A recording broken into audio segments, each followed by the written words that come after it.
The impact of trauma. In this module, we'll consider the impact trauma can have on an individual's health and well-being. First, let's consider a case study. Please note some viewers might find the scenario distressing. Please feel free to skip ahead and continue with the next slide afterwards. From the age of 3, Richard experienced abuse and neglect in his home. His father didn't believe he was his biological child and treated him differently from his siblings. He experienced physical abuse, being thrown down the stairs, regularly beaten, and being forced to walk on hot stones on holiday so that his feet burnt. He also experienced emotional neglect, being told he should feel grateful for being allowed to live in the home and for being given food.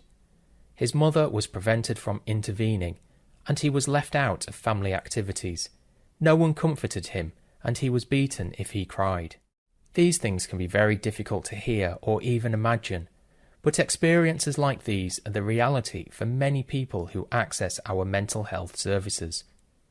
Experiences of trauma in childhood have a lasting and profound impact on us and shape who we are as we grow older. Let's take a moment to reflect on how these experiences in early life might have affected Richard as an adult. Ask yourself, how might these experiences have affected Richard's ability to understand and make sense of his experiences and emotions, his sense of safety, his sense of self-worth, his beliefs about the world, and his expectations for relationships in the future? What strategies might Richard have used to cope with these traumatic experiences?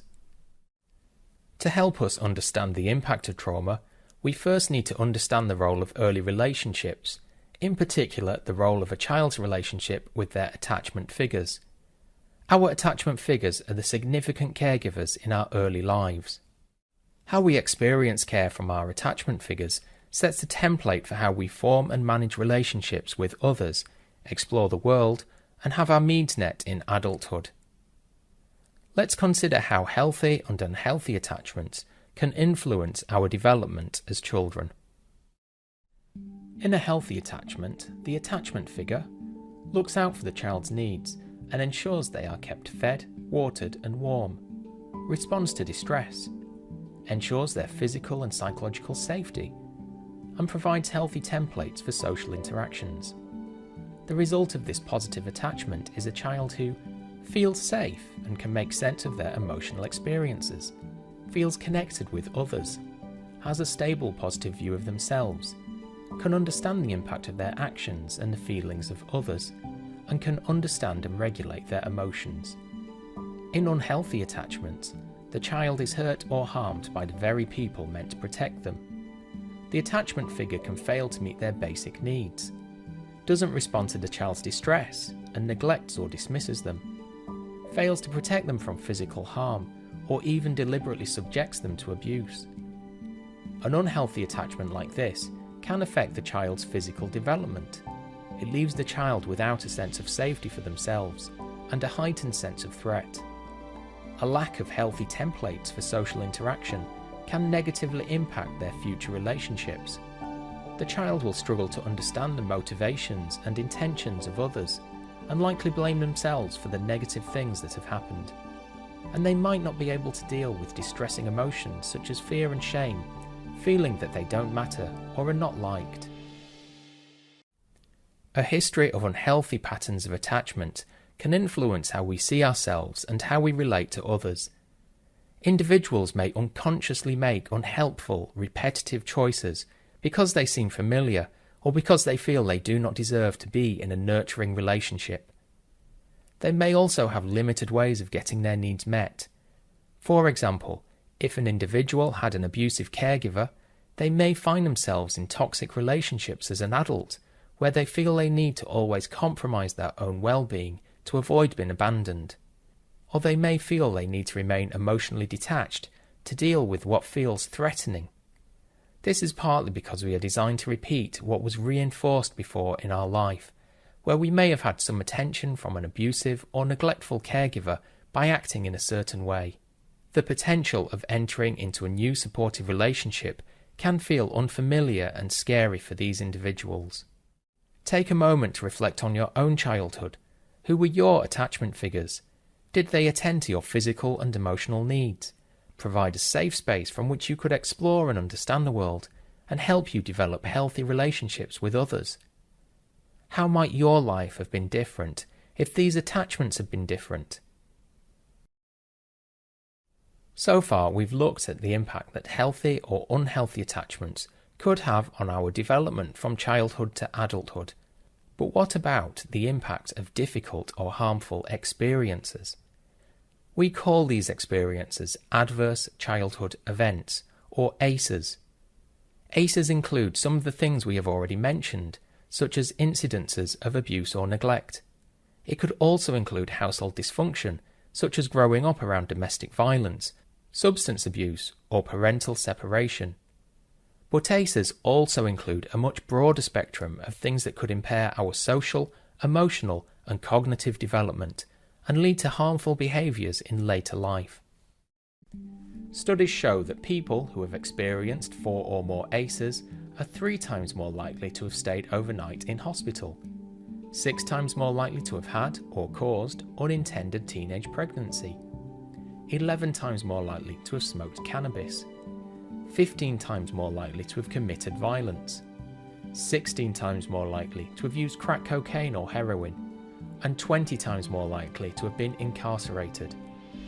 Research has also shown that early experiences of trauma are related to mental and physical health difficulties in adulthood, greater risk of being diagnosed with a chronic disease, and reduced life expectancy. Preventing ACEs in future generations would help reduce both the health impact on the individual and the wider impact on society caused by these harmful behaviours. For some people, reactions to a traumatic event are temporary, whereas others develop severe, prolonged difficulties. These include numerous mental health difficulties that are diagnosed and recognised, as well as other responses which are not clinical in nature but can still profoundly impact how an individual functions day to day. Trauma affects everyone differently, and how an individual responds can depend on a whole host of factors relating to the nature of the trauma, their circumstances, and wider social and cultural factors. One useful analogy is to think of rocks hitting still water. Each rock represents a trauma. The impact of the trauma creates a large wave, with subsequent expanding smaller ripples. These ripples, the ongoing consequences of trauma, are far-reaching and long-lasting. The effects will depend on the size of the rock, or the size and impact of the trauma, and the number of rocks dropped in, or how many traumas were experienced. PTSD and the impact of trauma won't often disappear over time by itself and without the right treatment. Individuals may try and mask or deal with their trauma through coping strategies such as drinking or shutting down from the world. These can have unintended negative consequences such as alcohol dependency. So far we've considered the impact that trauma can have on us physically, emotionally and psychologically. Next, let's consider why we respond this way to trauma. We'll start by thinking about how we, as human beings, respond to threat. When exposed to trauma, our threat system is activated. As human beings, we are programmed to respond to threat in a number of ways. These broadly fall into 4 categories. Freeze, we play dead to achieve safety. Appease, we try to placate our aggressor to achieve safety. Flight, we flee to escape the aggressor and find safety. Or fight, we try to defeat or to intimidate the aggressor. It's important to recognise these are automatic processes resulting from evolution and our need for survival. Traumatised individuals often feel distress or shame about what are essentially involuntary responses. We've already seen how trauma can lead to people lacking a sense of safety or being overly sensitive to threats. This can lead people to engage in threat-focused behaviours: freeze, appease, flight or fight. These behaviours can appear chaotic or socially challenging. This could include impulsive or high-risk behaviour, for example substance abuse, self-harm or suicide attempts. In practice, these behaviours can be disruptive, being argumentative or aggressive, disengaging, pushing boundaries, or making inappropriate contact between sessions. Often these behaviours represent someone's best attempts to cope with trauma, to feel safe, manage threat, and avoid emotional pain. Remember that people with negative or abusive experiences of attachment may not be able to regulate their emotions, and these behaviours may not be conscious decisions. We need to shift from labelling service users as difficult, manipulative, or attention-seeking, and understand the distress and fears that underlie their behaviour. This brings us on to empathy, which lies at the heart of a trauma-informed approach. We'll cover this in the next section. In this module, we looked at the impact of trauma. We looked at the effect that unhealthy attachments in childhood can have on us as we grow into adulthood. We saw how adverse childhood events can impair our social and emotional development.